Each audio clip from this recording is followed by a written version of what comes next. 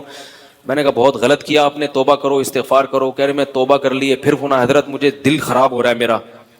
میں نے کہا اللہ کے بندے, تو رو کے توبہ کر لی, اللہ سے کچھ صدقہ خیرات بھی کر دو تاکہ اللہ کا غضب ٹھنڈا ہو جائے. کہہ رہے میں نے صدقہ خیرات بھی کر دی. پھر فون آیا کہ میں نے کہا آپ کا کوئی ٹیکنیکل فالٹ ہے, صحیح ہے نا. اب یہ کیا ہے, اب جو چیز اپنے اختیار میں نہیں ہے اس پہ پریشان ہے. ماضی میں جو کچھ ہو گیا اس کو چینج کر سکتے ہیں بھائی, چاہے گناہ ہو گیا کچھ بھی ہو گیا, اب جو ہو گیا ماضی کبھی بھی, فیوچر کی تو پلان بنا سکتا ہے, جو گزری ہوئی چیزیں ہیں ان کو چینج نہیں کیا جا سکتا. اسی لیے علماء نے لکھا ہے کہ جب کوئی گناہ ہو جائے, کیسے دیکھو ہمارے فقہا نے کیا کیا باتیں لکھی ہیں. فرمایا ایک دفعہ جب رو دھو کے اچھی طرح توبہ کر لی, اللہ کو منا لیا, اب اس گناہ کو بھول جاؤ. اب بھی اگر وہ یاد کر کے آپ کہتے ہو نا, تو اس کا مطلب اللہ پہ اعتراض کر رہے ہو آپ. اللہ پہ اعتراض کرو, اللہ تو گناہ معاف کر ہی نہیں سکتا ہے بھائی, اللہ تیری تو رحمت ہے ہی نہیں. زیادہ فنٹر بننے کی کوشش کرو گے تو پھر اللہ کا عذاب آئے گا. بولے اللہ ہم تو ہیں نالائق, تیری رحمت بہت بڑی ہے, جو ہو گیا آئندہ نہیں کریں گے. تو آگے چلو, آگے تو اب جو چیز اختیار میں نہیں ہے اس پہ سوچ سوچ کے پریشان ہونا کیا ہے؟ بولو بھائی، غلط۔ یہاں ایک اور بات، تو ابا کی پہلے بات کمپلیٹ کر دوں۔ مائیں پریشان کرتی ہیں بعض دفعہ بیٹیوں کو، چڑچڑی ہوتی ہیں بیٹی کو بات بات پہ تانے، تو وہ بچیوں کے فون آتے ہیں میری اماں ایسی، میں کہتا ہوں بھائی آپ کی شادی ہوگی، آپ اپنے گھر کی ہو جاؤ گی، اماں کو تھوڑے دن کیا کر لو، برداشت کرو تھوڑے دن۔ ماں کو سناؤ گے کھری کھری، یہ تو پھر غلط ہے نا، اس کی بد دعائیں لگیں گی۔ اور پھر ایسی صورت میں ایک کنڈیشن یہ بھی ہے کہ ابا بالکل ہی برداشت سے باہر ہو رہے ہیں تو ابا سے تھوڑا ریزرو رہا کرو، زیادہ لپٹنے کی کوشش ایسی سخت مجبوری میں، ٹھیک ہے نا۔ ابا کے پاس بیٹھے، وضو کر کے گئے اور سوچ کے کہ ابا نے سنانی ہے تو بس آدھا گھنٹہ تک سنوں گا، اس پہ اتنا ثواب ملے گا، اسٹاپ واچ لگا لی۔ جب انسان ایک محدود ہوتا ہے نا، تو وہ جب ایک محدود ٹائم ہوتا ہے نا، اس کو پتا ہے بھائی اتنا لامحدود چیز برداشت نہیں ہوتی، محدود چیز برداشت ہو جاتی ہے۔ جیسے آپ کو کوئی کوڑے مار رہا ہو، آپ کو پتا ہے یار 100 کے بعد چھوڑ دے گا برداشت کر لو گے، اور مارے جا رہا ہے آپ کو پتہ ہی نہیں کب چھوڑے گا۔ تو بھائی ابا سے ملنا بھی ہے، تو اب آپ گئے، بھائی ملنا ہے ابا روزانہ آدھا گھنٹہ ملنا ہے، اسٹاپ واچ لگا لی، بٹن دبا دیا، ابا کو نہیں بتاؤ ورنہ پھر کسی اور سے ملنے کے قابل نہیں رہو گے۔ ایسے اس قسم کے اباؤں کی بات کرو، اسٹاپ واچ لگائے بیٹھ گئے، ابا نے سنانے شروع، تو سالہ اپنی جورو کا غلام بنا ہوا ہے، کمبخت، تیری شادی کیا کر دی ہے تو سالہ ہر وقت کمرے سے کمبخت نکلتا ہی نہیں ہے، ہمارے ہاں بھی ایسا ہوتا تھا، اپنی بیوی کو تو سدھار، یہ جو چل رہی ہے گھر میں باتیں، اور تیری اماں نے میرے الگ پریشان کر کے رکھا ہوا ہے، تیری اماں جو ہے نا ہر وقت چڑ چڑ پٹ پٹ کرتی رہتی ہے، ساری زندگی گزارا کیا میں نے، اور تو بھی کچھ کرتا ورتا ہے نہیں، کمبخت بے روزگار گھومتا پھرتا ہے۔ وہ صلواتیں سنا رہے ہیں، آپ نے کیا کیا بھائی، 10 منٹ ہو گئے، کتنے رہ گئے، 20 منٹ رہ گئے۔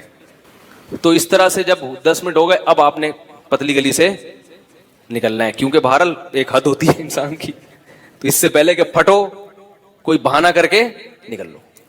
تو حق بھی ادا کرنا ہے ایسی مجبوری میں، کیونکہ یہ بہت سارے گھروں میں اس طرح کے مسائل چل رہے ہیں، تو وہ اور لیکن یاد رکھو ماں باپ کا نعم البدل کبھی بھی نہیں ملے گا، اور یاد رکھو جتنا باپ اور ماں کے سامنے خاموش رہ لیا نا، اس سے بڑی دنیا میں کوئی عبادت ہے ہی نہیں۔ کسی نے مجھے فون کیا کہ ہمارے ابا جب گھر میں بیٹوں کو سناتے ہیں، بہویں تو چیختی ہیں، بیٹے نہیں چیختے، صبر کرتے ہیں، پھر بہوؤں کو اعتراض ہوتا ہے کہ یہ اتنا سنا رہے ہیں آپ بولتے کیوں نہیں؟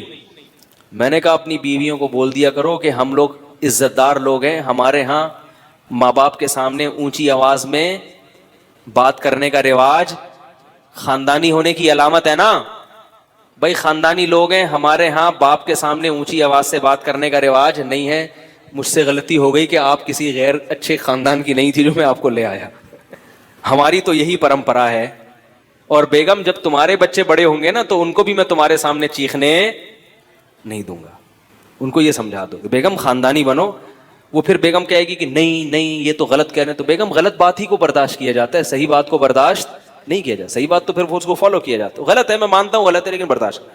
تو یاد رکھو جس نے ماں باپ کو برداشت کر لیا اور یہ برداشت کر کے احسان نہ جتلایا کرے، تو میں ایک مزاح میں ایک بات سمجھاتا ہوں کہ آدھا گھنٹہ اسٹاپ واچ لگا کے، تو یہ تو ایک مزاح سے ایک بات سمجھانے کے لیے، لیکن جتنا دیر آپ کے ان کے پاس گزر رہا ہے وہ صلواتیں سنا رہے ہیں، ہمت تو یہ کہ مسکرا کے سہو۔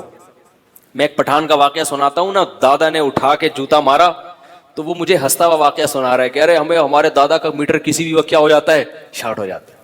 وہ اپنا واقعہ سنا رہا تھا مجھے ہنس کے، کہہ رہے ہم سب، ایک تو ماشاءاللہ ان کی نسل بہت ہوتی ہے، کہہ رہے ہیں ہمارے سب، میرے ابا بھی بیٹھے ہوئے، چاچے بھی بیٹھے ہوئے اور ہم لوگ بھی بیٹھے ہوئے، اور دادا صاحب جو تھے نا ان کو نسوار نہیں ملی ہوگی، کیا ہوگا میٹر شارٹ ہوگا۔ میں نے کہا پھر کیا؟ وہ کہہ رہے دادا نے اٹھا کے جوتے مارنا شروع کیے، وہ ہنس کے سنا رہا ہے، کہہ رہے ہم کمرے سے بھاگ رہے ہیں یار ہمارے نہ لگ جائے۔ مجھے اتنا اچھا لگا، میں نے کہا خاندانی ہونے کی بولو بھائی علامت ہے، یہ کس کی علامت ہے؟ خاندانی ہونے کی علامت ہے کہ دادا نے ٹھکائی لگائی اور ہنس کے، جس میں تکبر ہوتا ہے وہ کہتا ہے ہمارے دادا کو تو اس عمر میں بھی شرم نہیں آتی بچوں کو مارتے ہوئے۔ اگر غیر خاندانی ہوتا تو کیا کہہ رہا ہوتا؟ یار ہمارے دادا کو تو یہ بھی خیال نہیں۔ اور پھر جو دادا کا بیٹا ہے نا باپ، وہ کیا کہہ رہا ہوتا کہ میرے جوان بچوں کے سامنے دادا مجھے سناتا ہے، کم از کم انہی کا خیال کر لیا ہوتا۔ تو یاد رکھو جتنا برداشت کرو گے اتنا کیا ہوگا، آپ ہی کی آخرت بنے گی، دنیا بھی سنورے گی۔ ماں باپ کو جو برداشت کرتا ہے، حدیث سے ثابت ہے کہ دنیا میں بھی اس کا اجر ملتا ہے۔ ایک آخری واقعہ سنا کے اپنی بات ختم کرتا ہوں، وہ ذہن سے واقعہ نکل گیا، بڑا دلچسپ واقعہ تھا۔ دعا کریں یاد آ جائے. بڑا دلچسپ واقعہ تھا وہ, بہت سبق آموز تھا. کیا بات کر رہا تھا میں اس لیے وہ کہہ رہا ہوں تاکہ مجھے وہ واقعہ ذہن میں آ جائے. یعنی وہ یہ تانا دیتے ہیں نا کہ دادا نے ہماری ٹھکائی لگائی, دادا ہماری ٹھکائی لگا رہے ہیں.